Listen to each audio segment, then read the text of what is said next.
خبر شامل کرتے ہیں شہداد پور سے۔ رپورٹ کر رہے ہیں شعیب اسلام۔ دریا خان مری ضلع نوشہر و فروز کے رہائشی منیر احمد راجپوت نے اپنے بیٹوں طلحہ منیر، ریاست علی اور تنویر علی کے ہمراہ شہداد پور پریس کلب کے سامنے دھرنا دیا۔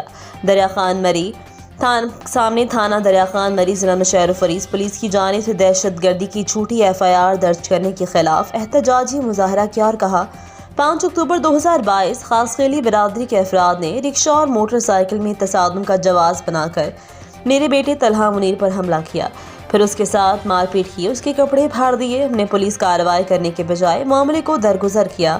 بعد خاصخیلی برادری کے فدا حسین خاصخیلی میرے بیٹے طلحہ منیر کی دکان پر آیا، اپنے قریبی عزیز پولیس اہلکار ASI ریاض خاصخیلی کو دکان پر بلایا اور ایک بار پھر سخت لہجہ استعمال کیا۔ پولیس اہلکار ASI ریاض خاصخیلی نے خود اپنی وردی پھاڑنے کا جھوٹا ڈرامہ چلا کے میرے 2 بیٹے ریاست علی اور تنویر علی کو گرفتار کر کے نامعلوم مقام پر منتقل کر دیا، جس کے بعد بیٹوں کی بازیابی کے لیے میں نے عدالت سے رجوع کیا۔ سول جج اس موقع پر جوڈیشل چھاپہ مارا، تاہم میرے دونوں بیٹے بازیاب نہ ہو سکے۔ حالات حاضرہ سے باخبر رہنے کے لیے دیکھتے رہیے ریڈ نیوز۔